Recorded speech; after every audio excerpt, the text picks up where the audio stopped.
Well, hello, this is the huggable, lovable Big Bear StarCraft 2, and I'm actually here to cast a game for you guys. We do have the Ninja, Duck Load Raw, who I can never seem to find any replays of. I know I was talking about him recently, saying, like, I really have no idea where this guy is, but this is actually from a tournament gameplay.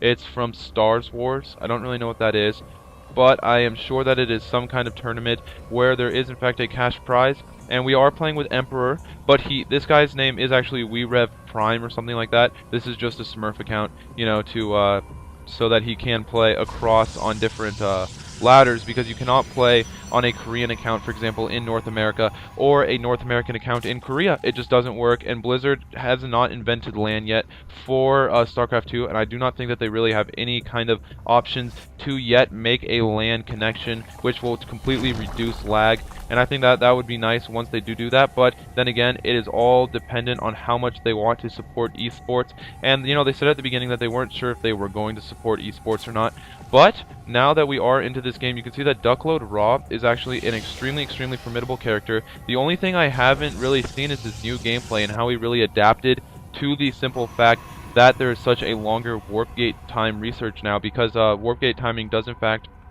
take 160 seconds as opposed to his 140 seconds before, and Duckload Raw was really one of those people who really did favor going for that 4-gate semi all-in, so it'll be interesting to see how since Blizzard did change that so that you can't have that ridiculously powerful 4-gate timing push, how he's going to kind of change his playstyle around that. Emperor, I mean, yeah, I'm just going to be calling him Emperor, I won't call him Rev or anything like that, but Emperor here is, you can see he's Korean, so I think that this is in Korea. I don't know if Whiteraw's living in Korea yet or not, I'm not entirely sure, and I obviously don't know what this says, but if we have any translators, please let me know. And also, something I want to let you guys know real quick here is that I am actually going, leave, please save replays.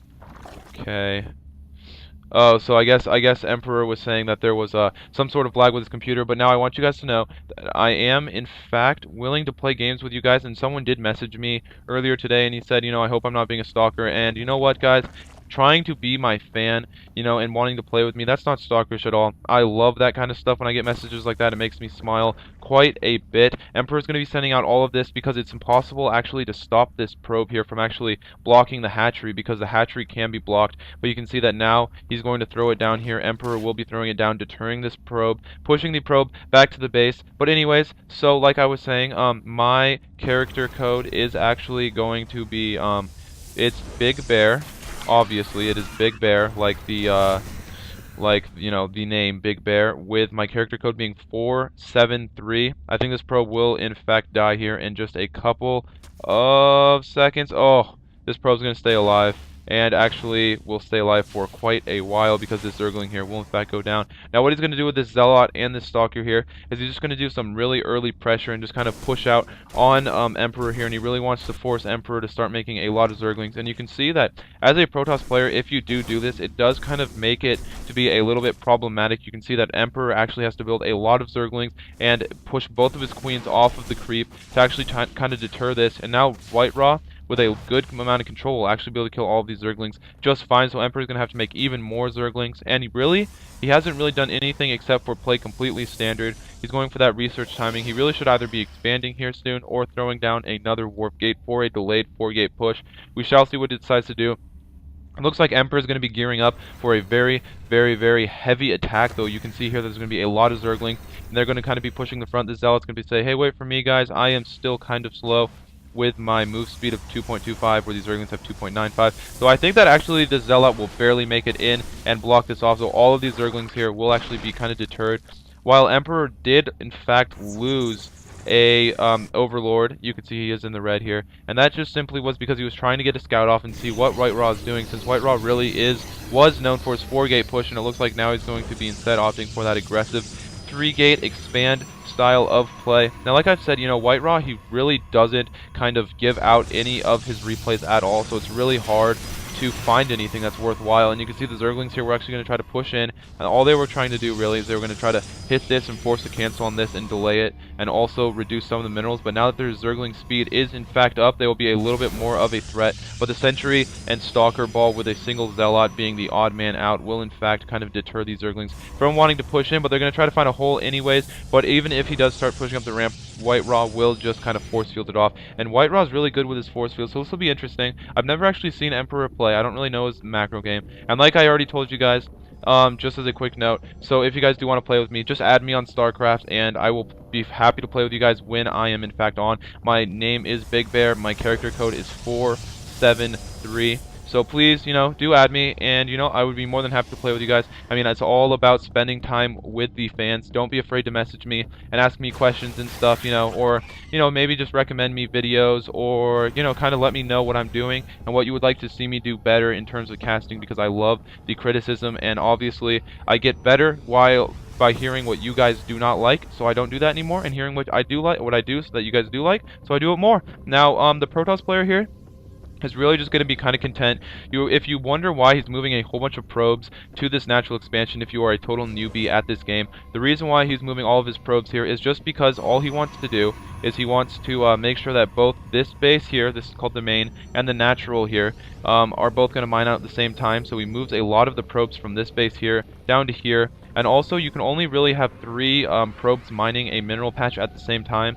And so if you have too many at one base and not enough at the others, it's kind of like inefficient, because some of them will not be mining at all. Because really, if you have 3 probes on it, there can't really be anything else, because only one worker can be mining a mineral patch at a time. So it's kind of inefficient to have more than 3 at each mineral patch. It's actually kind of efficient to even have 3, because it's almost better to have an extra expansion, because there is a couple of seconds of delay before the 3rd worker will be able to mine after the 2nd one mines. So, just like as a little note, and you can see Emperor is going to be supply blocking himself a lot. He's really sacking the Overlords, trying to figure out exactly what Whitera is doing here. He really should be using these Zerglings here to actually scout the front, but now the Protoss player is in fact deciding that now is the time to push out, and so I think that the Zerg player is going to be in a little bit of trouble, especially because he's not scouting it, but he's deciding that this is the perfect time to move all of his Zerglings in. He should put them on hold position, and you can see that putting them on hold position like that actually prevents the Zerglings from attacking anything else. But now the Protoss player is in fact moving into the base, and I think the Zerg player is completely unprepared. He has a good amount of roaches, but there's a very, very high stock count and a very, very high sentry count. This Guardian Shield is going to go up. All the roaches are going to be streaming in, but their force field is going down. A lot of the roaches are being pushed forward, but I do not know if this is going to be enough, because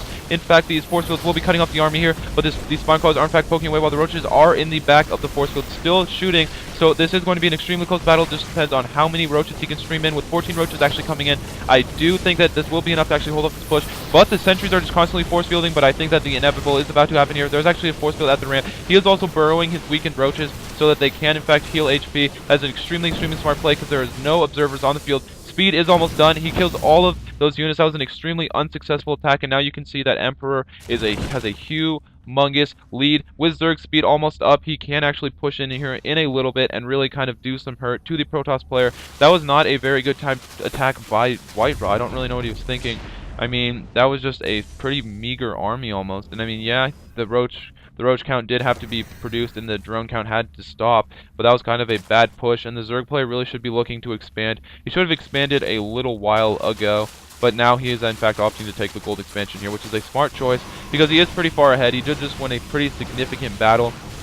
But you can see how fast the Protoss can in fact just macro up his base, and now he's going to be going for this 3rd base. Now as a Zerg player, it is always worth it to lose an Overlord if you poop creep like this, because it'll deny the nexus of this probe. You'll see this probe's going to build it and just say, crap man, all that creep is there. And now look at this, all the Protoss players all the Protoss' army is actually going to be out of position, so that's terrible. Now all the stalkers here are going to be going down, but there are more and more roaches streaming in through the back of the force fields. They really should be burrowing, because there really is no observer on the way. Actually, an observer is almost on the way, but there are a lot of roaches, and it's going to be an extremely close battle. If the roaches do in fact win this battle, then it'll be very bad for the Protoss player, because it is hard to warp in a good number of units with roaches just streaming in. There's going to be 9 more roaches streaming in, along with tunneling claws. So I think that the Protoss player will win this battle, but just a barely win indeed. It's going to be extremely close, and I think that now he's going to have to just stream in more and more roaches. And I think that he really should be pushing his advantage here, or just sitting back and completely droning up like crazy. You can see he's going to be going for that Roach Hydralisk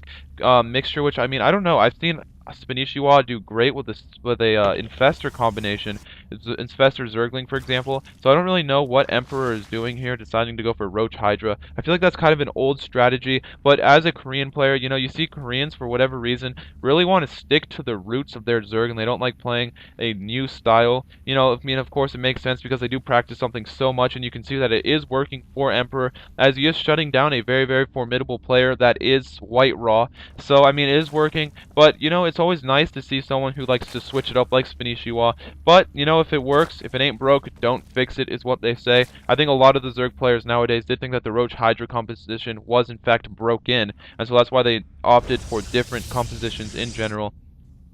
You actually did see a lot of favoritism towards the Baneling Ling Mutalisk combination. And while I'm talking away, actually the roaches here are going to be taking on the Nexus. Will in fact go down. There's going to be a large amount of Stalkers, Sentries, and Immortals here, and the Immortals do a massive amount of damage to the roaches. They just kind of destroy them. You can see that even like the roaches just kind of like blow up with a magical blast as they explode into a million pieces, but they're still going to be pushing the front. There are a lot of Hydralisks behind us, and Hydralisks do an insane amount of DPS. He actually did force the cancel on this Nexus, so he is denying any sort of expansion. So now Emperor doing his job well. He's going to pull back because this is a pretty large force, but now that he has high ground advantage, he should either just sit here and wait for the Protoss army to foolishly try to push up, but no, the Protoss player does in fact move back, and I think Whitera is going to in fact try to take this expansion again, and smart play by Whitera. You know, he's just saying you can deter me once and you can deter me twice, but eventually I will get it up. But while his units are way out of position, he's actually going to be pushing the front of this base. These Stalkers are going to be going down here. Actually, no, it looks like he's instead trying to position his army. He does take out the robotic space, so that will delay any sort of Colossus attack that is coming out of the field, but especially Immortals, because there really was no Colossus. These Zealots are going to be eaten up by these Zerglings and these Hydralisks here, and the Roaches are going to have to push back, and I think that this battle will swing towards Emperor's favor, but it's going to be extremely close, especially with 4 Roaches, Hydralisks, and more Roaches streaming, and there's going to be a lot of units actually streaming into the battle here. The Stalkers are going down left and right, so now it is just Hydralisks versus Stalkers, and Hydralisks have the immense advantage. You can see they're just slowly moving up. 3 Stalkers actually dying at the same time. They are the band of brothers. They say if I die, all of my brothers shall die with me, and that is in fact the case, and I think that Duckload Raw is actually going to lose this game. You know, not seeing him for a while and seeing him come back and losing a pretty convincing defeat like this is not very convincing, and it is not very good for Duckload Raw, and there is the GG. And I mean, Duckload lost this pretty convincingly. He was down pretty much the whole game, and I don't know. I mean, I haven't seen his games in a very long time. Maybe he was just having a bad day, but when you don't release a lot of replays, it's hard to get a fan base going around yourself. I think he wants to kind of be that mysterious guy that everyone wants to watch, but I'm not entirely sure. Now, as a side note, like I've said already twice, my character code is 473, while my StarCraft 2 name is in fact Big Bear, so please add me on Battle.net, and also, you know, tell me what I'm doing wrong and right on Battle.net, or send me a message here, and also check out my channel. I'm a little bit proud, and I'm gonna be boasting a little bit here and say I am 90th subscribed this month, so the 90th person subscribed. I mean, that's really good for just starting out a career, and that is all thanks to you guys. Thanks for showing me the support, and I'm gonna try to find a very special video or something, or if you like try to play with me, I'm going to do all of my videos towards you guys. Thank you guys, and this is Big Bear StarCraft signing out.